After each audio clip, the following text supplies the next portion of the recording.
Welcome to the Senior Techie Podcast. Glad to be here as always. So, have you ever struggled to open a really heavy glass door? Or maybe you were squinting at a super dim smartphone screen and you immediately thought, well, my eyes are getting bad or I'm just getting too old for this. Oh, yeah. I hear that all the time. Right. But what if I told you that your body isn't actually failing, but the design of the modern world is failing you? It is such a widespread reflex, honestly. Mm-hmm. We encounter some kind of friction in our daily lives, and we just immediately internalize it. Yeah. We assume we are the problem, We tell ourselves we're falling behind the times, or that we simply aren't tech savvy. Which is something I hear from our listeners constantly, and that's really the central mission of our conversation today. We are exploring the hidden world of everyday design to understand how modern spaces and technology are actually built, and maybe more importantly, who they are built for. Because the goal today is to remind you, the listener, that when things are hard to use, it is almost always a design failure. It is not a personal failure. You are entirely capable of mastering this tech. Yeah. You just need the right perspective. And that's a really fundamental shift in mindset, I think. We interact with the built environment and all these digital tools so constantly that we forget someone actually had to make deliberate decisions about how they function. Right. Someone sat at a desk and decided how big that button should be. Exactly. And when a product works flawlessly, the design is invisible. You don't even notice it. But when it doesn't work for you, it becomes this persistent daily barrier. Yeah, it's exhausting. It really is. And what most people don't realize is that dealing with those barriers actually takes a physical toll on your body. Wait, a physical toll? I mean, I know it's annoying to navigate a bad website, but how does it actually affect us physically? Well, it comes down to a psychological concept called cognitive load. Okay. So when you are looking at a smartphone screen with, say, tiny gray text on a white background, Ooh, the worst. right, your eyes and your brain have to work in overdrive just to decipher the shapes of those letters. Your brain is literally burning extra glucose. Wait, really? Yeah, burning actual physical energy trying to process that poorly presented information. That is why wrestling with a badly designed app or a confusing remote control makes you feel physically exhausted and drained. Oh, wow. It is a genuine energy drain. That makes so much sense.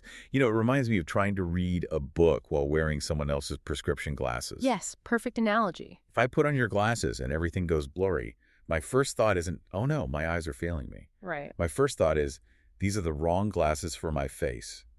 I've just been handed the wrong tool for the job. Right. And it seems like the exact same thing is happening with modern technology. Precisely. When a designer builds an app, they often assume the user is just like them. Like a 30-year-old developer. Exactly, maybe 30 years old, with perfect vision and optimal finger dexterity.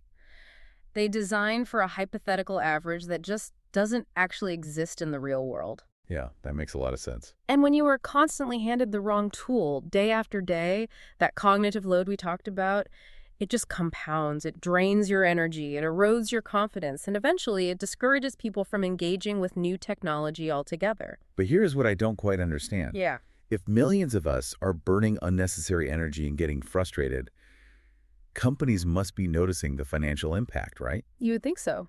Because according to the U.S. Census Bureau, by the year 2030, 1 in 5 Americans will be over the age of 65. Right. That is a massive demographic with a tremendous amount of purchasing power. Yeah. So why is the design world only now slowly waking up to this problem? Well, the sheer power of demographics is finally breaking through the traditional design bubble. Okay. For a long time, the tech industry was heavily focused on chasing the youngest possible demographic. But the reality of the silver economy, as it's called, is just undeniable now. Yeah, you can't ignore those numbers. Exactly. The over 65 population holds a significant portion of global wealth. It is honestly becoming financial malpractice for companies to ignore them. Wow, financial malpractice. I like that. It's true. The sheer numbers, combined with vocal advocates who are just really tired of bad design, are forcing a massive correction. Age-friendly design is transitioning from a niche afterthought into a baseline requirement for any company that wants to stay profitable. So if the market is shifting to accommodate reality, what does this new approach actually look like in practice? Well, it brings us to a concept called universal design. Universal design. Okay, let's break down what that actually means. If I'm picturing this in my physical house, I imagine replacing round doorknobs with lever handles. That's a classic example, right? Yes, the lever door handle is the absolute perfect physical analogy for universal design, Because with a traditional round knob, you have to use a really tight pincer grip, and you're isolating that twisting motion strictly to the small joints in your wrist. which is awful if you have joint pain. Exactly. If you have arthritis, that isolated strain is painful.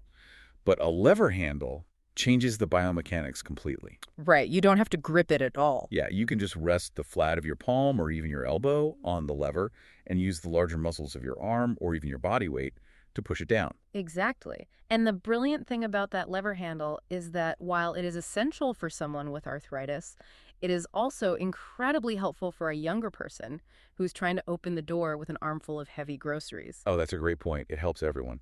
That is the core philosophy of universal design. Spaces, products, and technologies should be built to work for the widest possible range of ages and abilities right from the start. It's not about dumbing things down. Not at all. It doesn't mean creating separate, segregated products for seniors. It means designing intelligently so that the environment adapts to the human, rather than forcing the human to adapt to the environment. Okay, I see how that works for physical objects like doors. But what about the digital world? Well, it applies there too. Because I hear tech companies talk about making things easier all the time.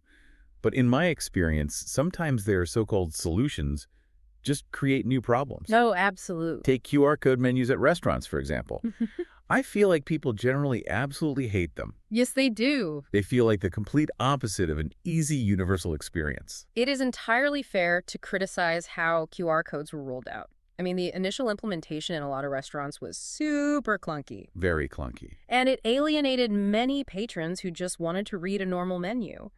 However, if we look past that initial clunkiness, the QR code actually serves as a fascinating gateway to universal design. How so? Because honestly, scanning a little square on a sticky table doesn't feel very empowering. Well, think about the physical paper menu. It is a fixed object. Right. If the restaurant prints it with a tiny, elegant font in low lighting, you are completely out of luck. The restaurant controls the presentation. Oh, I see where you're going with this. Right. But a QR code transfers that control directly to you. Once you scan it, the menu is digitized on your own device. Which means you can adjust it. Exactly. Suddenly, you can pinch the screen to zoom in. You can make the text as massive as you need it to be. You can invert the colors for better contrast. The QR code itself isn't the final solution. It is the bridge that allows you to use your smartphone's built-in tools to manipulate the world around you. That is such an interesting way to look at it. So giving the user control is the real magic there. Precisely. And if user control is the goal, then the smartphone in our pocket is basically the ultimate tool for that, right? It really is. But I have to admit, out of the box, a new smartphone rarely feels like it's built for me. It feels like it's built for that hypothetical 30-year-old developer we were talking about earlier. That is the great paradox of modern consumer technology. Whether you use an Apple iPhone or an Android device, the actual hardware in your hand is genuinely so much more accessible and adaptable than it was even 5 or 10 years ago. But it doesn't feel that way when you turn it on. Exactly. The problem is the gap between what the device is capable of doing and the state it arrives in when you first turn it on. All of these incredibly helpful settings ship turned off by default. Which means we have to go in and customize it. I like to think of this like buying a suit, Oh, I like that. right? When you buy a suit off the rack at a department store, it's stiff and generic. The sleeves are a little too long. The shoulders are tight. It was basically made for a factory mannequin. Right. But you don't just wear it like that and complain that your body's the wrong shape. Yeah. You take it to a tailor, they hem the pants, they take in the waist, and suddenly the suit moves perfectly with your exact measurements. Yes. The accessibility settings on your phone are basically your digital tailor. That is a wonderful way to visualize it. You are taking a generic, mass-produced operating system and tailoring it to your specific sensory needs. So what's a good place to start with that tailoring? One of the most critical adjustments you can make is turning on high contrast mode. I see that setting all the time in menus, but what does it actually do behind the scenes? Why does it make such a big difference for reading? Well, it comes down to the physiology of the aging eye. As we get older, the lens inside our eye naturally becomes slightly denser and more rigid. Okay. And because of this, it begins to scatter incoming light a little bit differently than it used to. This scattering effect washes out subtle differences in color and shading. So that's why low contrast is so hard to read. Exactly. So when a modern app uses light gray text on a crisp white background, which, by the way, is a very trendy design choice right now, an older eye struggles to find the edge of the letters. It all just blends together. And that causes the cognitive load and the glucose burn you mentioned earlier. Yes, exactly. What high contrast mode does is force the software to calculate sharp mathematical borders between light and dark pixels on your screen. It overrides the trendy gray text and replaces it with stark black or really bold colors. It artificially cuts through that visual wash, making the text pop instantly without your brain having to work so hard to decipher it. That is absolutely fascinating. It's not just making things bigger, it's actively compensating for how the human eye scatters light. It's adapting to you. Opening the accessibility menu really is like getting under the hood of your car. You're bypassing the dashboard and actually tuning the engine to run exactly how you want it to. And the best part is, you don't need to be a mechanic to do it. Right. You literally just dive into your phone's settings menu, scroll to the section labeled accessibility, and just start experimenting. Take 10 minutes this week and just poke around in there. I highly recommend doing that. And it is really worth emphasizing that all of these features, the screen magnifiers, the text size sliders, the contrast adjustments, the voice-to-text options, they are entirely free. You don't have to buy anything extra. Nope. You don't have to download third-party software or pay a monthly subscription. They are native to the device you already own, just waiting to be turned on.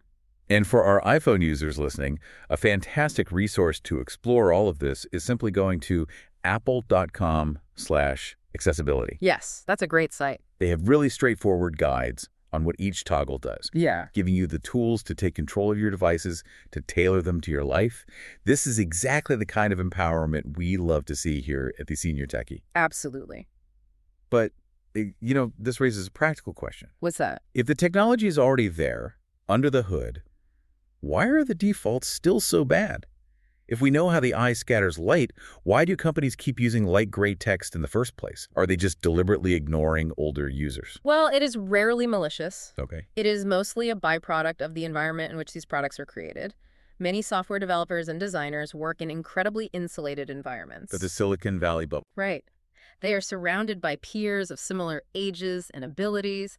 They design what looks aesthetically pleasing to them on their massive high-end monitors in brightly lit offices. Oh. They simply do not interact enough with users over the age of 60, so they genuinely cannot fix what they do not realize is broken. So if they are building for themselves inside this bubble, how do we break through and tell them we are real people who need different defaults? I mean, yelling at the iPad when it frustrates me hasn't yielded great results so far. As satisfying as that might be in the moment, it doesn't do much. You have to use your voice strategically to pierce that bubble. Okay, how do we do that? Companies operate on data. The most direct way to affect change is to provide specific, actionable feedback that developers can actually log into their systems. Right, so instead of just leaving a generic one-star review on the App Store that says this pharmacy app is terrible, we need to be a bit more clinical about it. We should write something like, the text on the prescription renewal button is too small, the gray font lacks contrast against the white background, and the navigation menu does not respond well to touch. Precisely. When you write a review like that, it stops being a general complaint and becomes a specific bug report. Oh, I love that. A bug report. Yes. Product managers read those reviews, categorize them, and add them to the queue for the next software update. Another incredibly effective method is utilizing customer support channels. Like actually calling them. Yes. If you are on the phone with a representative because you can't figure out how to navigate their website, explicitly ask them. Say, do you have an accessibility option for this? And if they don't? If they say no, calmly tell them, I would like to officially request that you add one because your current design prevents me from using your service. That's powerful. Every time an agent logs a call like that, it creates a vital data point. Or you can use the send feedback option that's usually buried in the settings or help menus of apps. You can also vote with your wallet, which is honestly the loudest language any corporation speaks. Always. If you buy a sleek, new, smart thermostat, and the physical dial is impossible to turn without hurting your fingers, Take it back to the store. Yes, absolutely. And when the cashier asks why you are returning it, be explicit. Tell them it is physically too difficult to operate. A pattern of usability returns sends an undeniable financial signal up the chain of command. It really does. I want to stress this to everyone listening. You aren't being a nuisance by complaining. You aren't being difficult. You are giving these companies the free consulting they desperately need to build better products. They should be paying you for this feedback, honestly. Exactly. They absolutely rely on it to iterate and improve. But, as we know, systemic change is slow. Software updates can take months to roll out, and redesigning physical hardware takes years. Which means we need solutions for the present moment. While we're busy giving tech companies our free consulting, what are some practical workarounds we can deploy right now? Let's talk about it. How do we adapt our immediate environment so we aren't just waiting around for the world to catch up? Well, one of the most powerful tools is already in your pocket.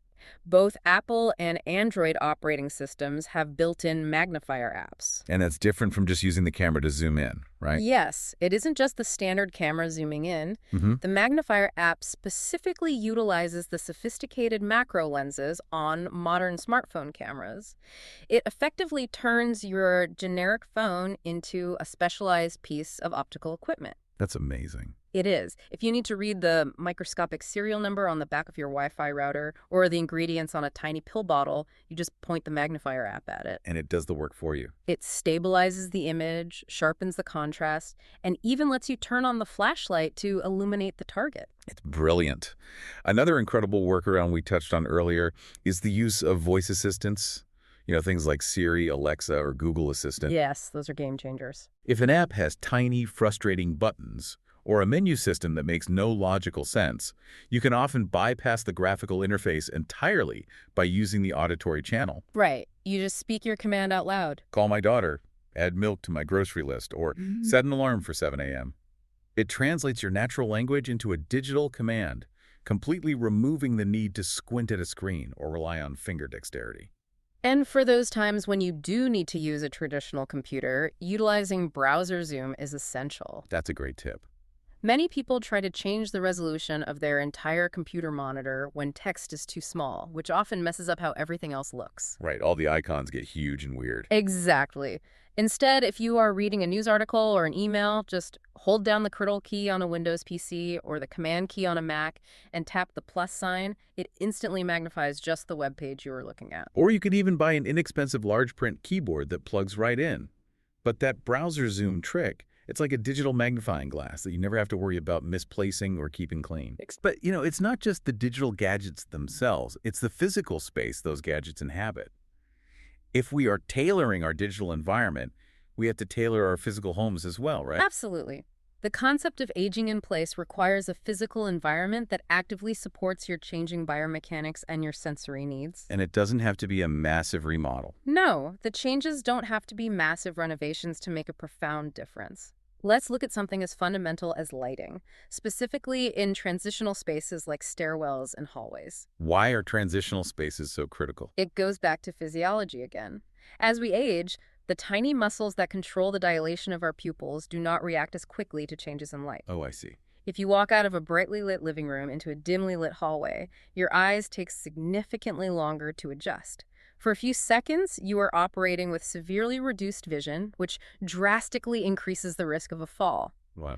By installing brighter, consistent lighting in those transitional spaces, you eliminate that dangerous lag time entirely. That is such a simple fix for a very real biological change. And it ties right back to the door handle conversation. We can apply that same biomechanical logic to the things we touch every single day, like light switches. Exactly. Think about a traditional toggle light switch. Operating it requires a tight pincer grasp with your thumb and forefinger. Right. If the cartilage in those thumb joints is thinning, or if you have inflammation, that daily pinching motion causes microstrains. Replacing those toggles with flat rocker switches completely changes the interaction. Because you don't have to pinch it. Right. You don't need a pincer grasp. You can just bump the rocker switch with the flat of your palm or a closed fist. The same goes for the bathroom. Installing grab bars near the shower or toilet is a massive upgrade in universal design. And they don't have to look clinical. Right. Modern grab bars do not look like they belong in a hospital ward. There are sleek, stylish options in brushed nickel or matte black that blend seamlessly with modern decor. If our listeners want a really comprehensive guide on this, the National Institute on Aging provides an excellent free home safety checklist. You can find it by going to nia.nih.gov. That's a fantastic resource. But I want to address a psychological barrier here before we wrap up. Okay, what's that?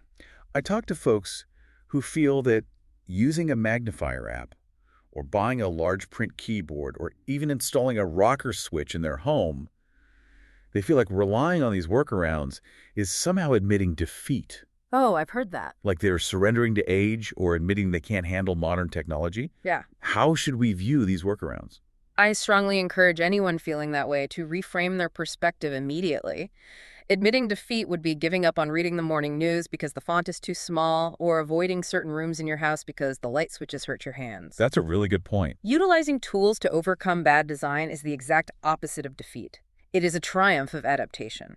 Good design and the tools that compensate for bad design are not luxuries. Right. Whether you are managing your daily medications, navigating a complex healthcare portal, or just wanting to reliably video call your family, actively using these tools is often the key difference between maintaining your independence and having to rely on someone else for help. That is so powerful. It is not a crutch, it's a key. Yeah. You are unlocking your own independence by refusing to accept the default settings. Beautifully said. We have covered a tremendous amount of ground today.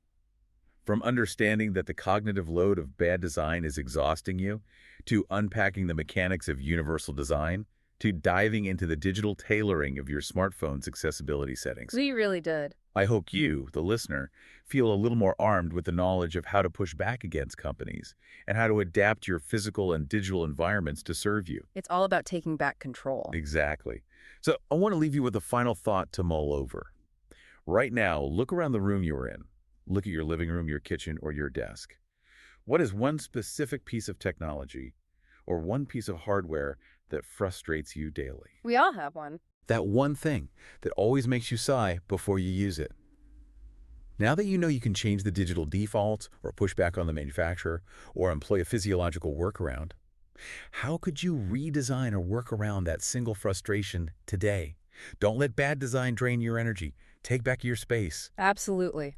This podcast was brought to you by The Senior Techie. It's available on Apple Podcasts, YouTube, and Spotify. If you'd like to receive their free newsletters, you can subscribe at subscribe.theseniortechie.com.